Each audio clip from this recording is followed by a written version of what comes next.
কিছু কিছু ছেলে মেয়ে আছে যারা টাকাটাকেই পৃথিবী মনে করে। তারা মনে করে টাকা পেলে আমার জীবনের সব কিছু হয়ে যাবে, আমার লাইফটা এনজয়ে ভরে যাবে। অ্যাকচুয়ালি ভাই, টাকাটা জীবনের সব না। টাকা দিয়ে আপনি বাড়ি গাড়ি কিনতে পারবেন, সব কিছুই কিনতে পারবেন, শাড়ি গয়না ঐশ্বর্য সব কিনতে পারবেন, বিদেশে ভ্রমণ করতে পারবেন। কিন্তু এক সময় আপনার মনে হবে সব কিছু মিথ্যা, সব কিছুর মায়াটাই যেমন মিথ্যা। কারণ টাকা দিয়ে জীবনে আপনি সুখ কিনতে পারবেন না, ভালোবাসার মানুষকে কিনতে পারবেন না। অনেক মেয়েই আছে টাকার জন্য তার ভালোবাসার মানুষের হাতটা ছেড়ে দেয়, ছেড়ে দিয়ে মনে করে টাকা থাকলে পৃথিবীর সব কিছু পাওয়া যাবে। আমি দামি দামি গয়না পরতে পারবো, দামি দামি গাড়ি চড়তে পারবো, দামি দামি শাড়ি পরতে পারবো, অনেক জায়গায় ঘুরতে পারবো। আরে ভাই, এই সুখটা হলো সাময়িক, কিছুদিন আপনার এই সুখটা ভাল লাগবে, এই টাকাটা কিছুদিন আপনি এনজয় করতে পারবেন।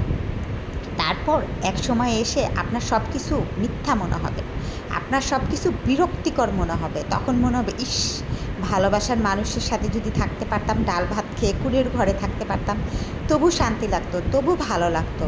সে জীবনের শেষ পর্যায়ে এসে হলেও আপনার এই কথাটা মনে হবে। কারণ টাকা দিয়ে আপনি সুখ শান্তি ভালোবাসা কিনতে পারবেন না, রাতের ঘুমটাকে কিনতে পারবেন না।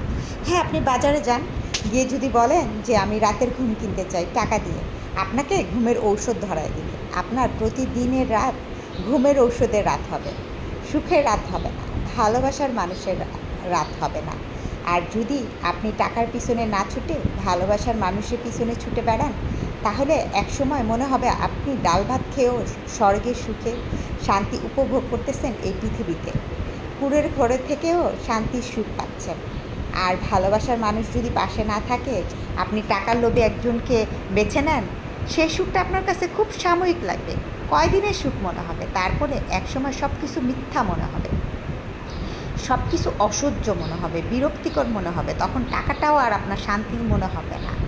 অনেক ছেলেও আছে টাকার জন্য তার ভালোবাসার মানুষকে ছেড়ে দেয়, মনে করে আমি আগে লাইফ গড়বো, আগে টাকা ইনকাম করব, কেরিয়ার করব, তারপর অনেক সুন্দরী মেয়ে পাবো, অনেক সুন্দরী মেয়ে পেয়ে তখন বিয়ে করে নিব। ভালোবাসার মানুষ এটা তো জাস্ট ফর টাইম পাস, এটা মনে করে তার ভালোবাসার মানুষের হাতটা ছেড়ে দেয়। ছেড়ে দেওয়ার পরে জীবনের শেষ পর্যায়ে এসে কী মনে করে, ইস, আমি যদি আমার ভালোবাসার মানুষের পাশে থাকতে পারতাম, আমার এই টাকা পয়সা, এই নাম যশ খ্যাতি আমার কিচ্ছু লাগবে না, শুধু আমি তাকে চাই। কিন্তু তখন আর টাকা দিয়ে তাকে কেনা যায় না, কারণ সময় কারোর জন্য অপেক্ষা করে না। সুযোগ মানুষের জীবনে একবারই আসে, সেই সুযোগটা আপনি হাতছাড়া করে ফেলছেন ভাই। এখন টাকা দিয়ে আপনি যাকে কিনে নিয়ে আসছেন তার সাথেই আপনার জীবনে শেষ মুহূর্তে থাকতে হবে। সুখে থাকেন, দুঃখে থাকেন, কষ্টে থাকেন, তার সাথেই থাকতে হবে। ঘুমের ওষুধ খেয়ে থাকেন আর ঘুমের ওষুধ না খেয়ে থাকেন, এটা আপনার ব্যাপার। কিন্তু ভালোবাসার মানুষ পাবেন না, ভালোবাসা পাবেন না।